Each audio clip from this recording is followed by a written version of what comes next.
Hola, soy María Aparicio Martínez, alumna del grado de Maestra de Educación Primaria de la Universidad de Burgos. En este vídeo voy a realizar la presentación de mi trabajo de fin de grado que lleva por título El papel del profesorado en la socialización de género. La desigualdad de género en una sociedad se descubre de forma drástica en las elevadas cifras de mujeres asesinadas que se están registrando en los últimos años. Pero tal y como se señala desde el movimiento feminista, esta desigualdad está presente de muchas otras formas especialmente sutiles en nuestra vida. La diferencia de género está tan arraigada en el mundo actual que llega a parecer invisible, pero está presente en la configuración de nuestra forma de ver y entender el mundo. Es en definitiva uno de los elementos fundamentales de nuestra cultura. Desde un punto de vista educativo, la desigualdad social se reproduce a través de una transmisión cultural desarrollada por los diferentes agentes de socialización y por lo tanto también a través de la escuela y del profesorado. Conocer las formas en las que se transmite esta desigualdad nos permitirá, en definitiva, la construcción de una nueva metodología que produzca cambios sustanciales dentro del sistema educativo en pro de la igualdad de género. El objetivo general de este trabajo es analizar la influencia del profesorado en el proceso de socialización de niños y niñas atendiendo a la discriminación de género. Y el marco teórico en el que se desarrolla tiene los siguientes ejes principales: la socialización de género y la educación desde una perspectiva educativa y sociológica, conocer cómo se produce la construcción social del género y saber cuál ha sido la evolución de las mujeres dentro del sistema educativo español. Si partimos de la premisa de que el ser humano es un ser social por naturaleza, se entiende que es en sociedad como las personas interiorizamos cuáles son los modos de comportamiento válidos. A este proceso de aprendizaje de la cultura se le denomina proceso de socialización, y dentro de él el papel del género es muy importante. Se entiende por género la interpretación cultural que los seres humanos hacemos del sexo biológico con el que nacemos. Esta visión del mundo, dependiendo de nuestro sexo, se transmite a través de lo que se denominan roles de género, que determinan cuáles son las conductas sociales apropiadas para hombres y mujeres atendiendo a su género. Esto quiere decir que en nuestro constructo social el género determina que los machos son hombres y que a través de los roles reafirma cuáles son los comportamientos sociales aceptados para los hombres, es decir, cómo ser hombre, y pasa lo mismo para las mujeres. Crawford analiza la construcción social de género estableciendo tres niveles. El primero es el nivel sociocultural. El acceso a los recursos sociales y a los diferentes niveles de poder está establecido a través del género. Es decir, el género valida las posiciones de poder de unos frente a las de subordinación de otras. El segundo nivel es el interactivo o relacional. Las interacciones cotidianas también están determinadas por el género. Hombres y mujeres adoptan comportamientos diferentes en las interacciones de la vida diaria. Este nivel realiza el reparto de privilegios sociales. Por ejemplo, se establece que la vida pública es un espacio masculino y que el entorno doméstico o vida privada es un espacio femenino. El tercer nivel y más subjetivo es el nivel individual. Las personas aceptamos las distinciones establecidas por el género como parte de nuestra personalidad. Nuestras expectativas, intereses, fantasías o deseos también están condicionadas por nuestro género. En lo que respecta a la incorporación progresiva de la mujer en la educación formal, siguiendo la clasificación establecida por Lastra, identificamos tres etapas. La primera es la fase de exclusión. Su principal característica es la negación del derecho a la educación de las mujeres, y esta fase se enmarca temporalmente en la sociedad de mediados del siglo XVIII. La segunda fase es la fase de segregación. Está caracterizada por la obtención del derecho a la educación de las mujeres, que se ejecutará en una educación diferenciada a los hombres. El modelo de escuela segregada por sexo se organiza atendiendo a los roles de género. Esta división de la escuela suponía que el aprendizaje científico se desarrollaba en las escuelas masculinas, mientras que en las escuelas femeninas se aprendía aquello que con anterioridad enseñaban madres a hijas, es decir, a desempeñar nuestro papel de amas de casa dentro de la esfera privada de la vida. La última fase es la fase de inclusión de la mujer en el sistema educativo y comienza con la instauración del modelo mixto como modelo dominante. Este es por fin el logro de la escuela única para niños y niñas, dentro de un mismo espacio y bajo un mismo currículo. Avanzada la primera mitad del siglo XX y cuando desaparece el franquismo en España, se comienzan a crear instituciones educativas públicas mixtas, pero hasta 1985 no es obligatorio para todos los centros públicos. La escuela mixta se instaura además bajo el currículo de la educación masculina, es decir, bajo el saber científico, y quedan fuera los aprendizajes que a lo largo de la historia han sido considerados como saberes femeninos. A continuación vamos a realizar un análisis de cómo la escuela, siendo parte fundamental del proceso de socialización, utiliza unos mecanismos muy específicos para perpetuar el sexismo. En primer lugar, analizamos el papel de la mujer en la docencia. Es importante señalar que la historia de la mujer en el mercado laboral está muy marcada por la feminización de la enseñanza, siendo uno de los primeros espacios en los que las mujeres hemos accedido al trabajo remunerado. Es una de las profesiones, además, que históricamente ha sido considerada como tarea propia del género femenino. La presencia de maestras y profesoras, por tanto, en los primeros niveles educativos ha sido y sigue siendo muy significativa. En el curso del 2018 llegó a representar el 82% del profesorado. Otra de las características principales del papel de la mujer dentro del sistema educativo es la incidencia del fenómeno llamado techo de cristal. Este fenómeno describe cómo, a pesar de que las mujeres son mayoría dentro de la profesión, las posiciones más elevadas del poder se encuentran ocupadas en su gran mayoría por hombres. La participación de las mujeres en los equipos directivos se reduce al 52%, ocupando principalmente puestos de jefas de estudio y secretarias. Los roles de género son los encargados de asignar a cada género los comportamientos determinados que deben realizar, y estos se van interiorizando a lo largo de la vida hasta llegar a ser considerados como comportamientos naturales para cada uno. La escuela, como institución social, no es neutra ante este mecanismo y se perpetúa principalmente a través de lo que conocemos estereotipos de género. Es muy frecuente identificar estereotipos de género en materiales didácticos y libros de texto. Con mayor frecuencia son los referidos a las profesiones, que tienen marcado carácter sexista y tienden a atribuir a los hombres profesiones como ingeniero, mecánico, empresario, ejecutivo, esferas del poder y la vida pública, y a las mujeres secretarias, enfermeras, maestras, azafatas, esferas de la vida privada o relacionadas con los cuidados. Estos estereotipos influyen directamente en las elecciones de las carreras académicas y profesionales, tanto de hombres o de mujeres. En datos del 2019 del Servicio Público de Empleo, el 87% de las mujeres desarrollan su actividad en el sector terciario, principalmente en profesiones relacionadas con el cuidado de personas mayores, el cuidado doméstico, la educación o la sanidad.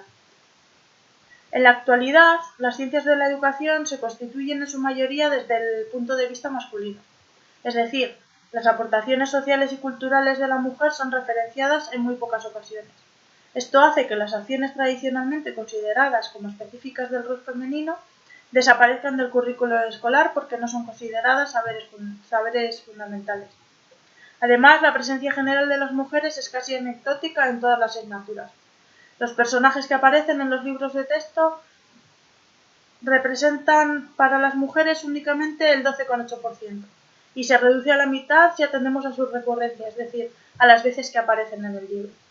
Otro elemento fundamental a tener en cuenta es el currículum oculto, entendido como el conjunto de construcciones de pensamiento, valoraciones, significados y creencias que estructuran, constituyen y además determinan las relaciones y las prácticas sociales entre hombres y mujeres, interiorizadas y de forma no visible, y además tienen una repercusión inconsciente en la práctica docente del profesorado. Este currículum oculto se encuentra implícito en la actividad educativa a través de mecanismos como contenidos culturales, rutinas, interacciones o tareas escolares. No es fruto de la planificación consciente del profesorado, sino que es resultado de la reproducción de las normas y valores sociales que se establecen en nuestra cultura. Tanto el lenguaje oral como el escrito son el principal modo de transmisión de todos los conocimientos en la escuela, ya sean sociales o empíricos. Está entre las muchas características sexistas de la lengua española, cabe destacar el uso regular y normativo del masculino genérico, sobre todo para designar a colectivos, aunque únicamente haya un hombre o un niño en el grupo. Este uso del masculino genérico tiene un efecto directo sobre el alumnado, al silenciar la diferencia sexual, excluyendo por completo la presencia femenina. El espacio físico de un centro educativo también habla, también transmite, también enseña. Y a través de las diferentes investigaciones sobre lo que sucede en el patio, se pueden llegar a las siguientes conclusiones. Existe un reparto desigual del uso del patio. La mayor parte del espacio es ocupada por los niños, como puede aparecer en la imagen en rojo, que suele ser además la parte central del patio. Esto puede estar relacionado con que los juegos tradicionalmente considerados masculinos, como el fútbol, tienen sus canchas de juego localizadas en el centro de los patios, por lo que las chicas no tienen más remedio que repartirse espacios más reducidos y periféricos. El patio es uno de los principales ámbitos del sistema educativo que debe ser tenido en cuenta para realizar una intervención coeducativa, puesto que es un ámbito con un nivel de implicación muy bajo por parte del profesorado. Normalmente el tiempo del recreo no requiere ningún tipo de preparación y es por excelencia el tiempo de descanso del profesorado. Además es un espacio no pautado, donde las interacciones entre el alumnado deben de ser libres. Esto hace que el profesorado tenga un papel vigilante en lugar de ser un transmisor educativo. Todos estos mecanismos son reproducidos por el profesorado, principalmente a través de tres tipos de sexismo. Un sexismo hostil, que se fundamenta en la creencia de que las mujeres son inferiores y más débiles que los hombres. Un neosexismo, sustentado en la creencia de que los valores sociales tradicionales están en peligro por la incorporación activa de la mujer en la vida pública y que presenta una clara oposición contra las políticas de igualdad.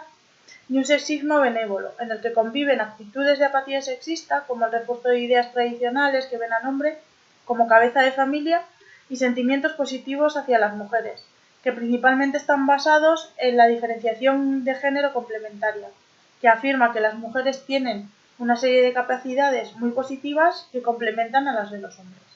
Normalmente las personas con ideas de sexismo benévolo no consideran que sus creencias sean machistas. El sexismo benévolo es el que más presencia tiene en la sociedad actual, teniendo relación también con los estudios que concluyen que las actitudes sexistas no son consideradas como tal dentro de la población docente. Este tipo de sexismo representa un 70% de la población. El profesorado realiza estas prácticas sexistas de forma inconsciente y encubierta, y niega cualquier tipo de discriminación dentro de la escuela, pero sí que son capaces de reconocer actitudes sexistas en otros profesionales. A este fenómeno se le denomina fenómeno de autoexclusión.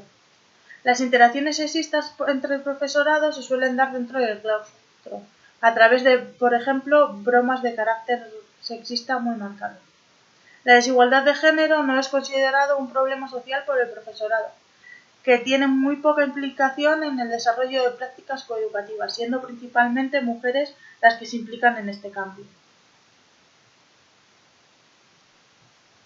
La escuela coeducativa propone cambios estructurales y sustanciales que eliminen de forma definitiva todos estos mecanismos que promueven las jerarquías de género dentro de la escuela. Esto supone una reforma íntegra del sistema educativo, que fundamentalmente debe incluir la obra humana de las mujeres en los contenidos curriculares, áreas de conocimiento fuera del currículum androcéntrico, como puede ser la educación emocional, y una ética cívica que tenga contenidos explícitos en pro de la igualdad. El profesorado, frente a estas propuestas de escuela coeducativa, suele estar de acuerdo en aplicar medidas muy concretas en pro de la igualdad, como días específicos como el 8 de marzo o el 25 de noviembre. Se piensa que la escuela debe de ser una institución neutra y que si existen estereotipos de género provienen de la socialización realizada en la familia, pero están en desacuerdo con medidas encaminadas a alterar elecciones individuales. Es decir, no están de acuerdo con el nivel personal establecido por Crawford, que determina que el género también indica nuestras preferencias también a la hora de elegir trabajo, asignaturas o juegos. El principio de igualdad de oportunidades debe ser garantizado por el currículum unitario y una atención pedagógica justa. Las conclusiones a las que he llegado tras este trabajo es que la desigualdad de género sigue estando legitimada en todos los niveles sociales, pero también en la escuela. Y la investigación con perspectiva de género nos puede ayudar a evidenciar esa legitimación y a modificar la desigualdad. Por lo tanto, es necesario promover un cambio radical de sistema, cambiar de valores, cambiar de creencias y fomentar otro tipo de relaciones sociales. La escuela es un agente primordial en la socialización de género. Por lo tanto, también lo es para reproducir el sexismo y resultará fundamental también para generar un cambio en este sistema. El sexismo no solamente se transmite en las aulas, está presente en todos los niveles que articulan el sistema educativo, desde el primer nivel de concreción curricular con la legislación hasta el último con la práctica docente en las aulas. Los roles y los estereotipos de género son los mecanismos más potentes con los que cuenta el patriarcado para desarrollar la socialización de género. Y hay que tener en cuenta aspectos fundamentales como la historia de la mujer, el androcentrismo en la ciencia, el currículum oculto o el lenguaje sexista a la hora de proponer cambios dentro del sistema educativo. Resulta fundamental atender a las demandas expuestas por los sectores que promueven ese tránsito a la escuela coeducativa. Queremos una sociedad en la que el sexo y el género no determinen nuestra vida ni nuestra forma de ser y pensar. Queremos ser realmente libres a la hora de escoger y formarnos como personas. Para esto es necesario realizar un análisis profundo del sistema educativo y provocar cambios. Hasta aquí mi exposición del trabajo. Espero que les haya resultado interesante y escucharé con atención sus conclusiones y las preguntas que quieran realizar. Muchas gracias.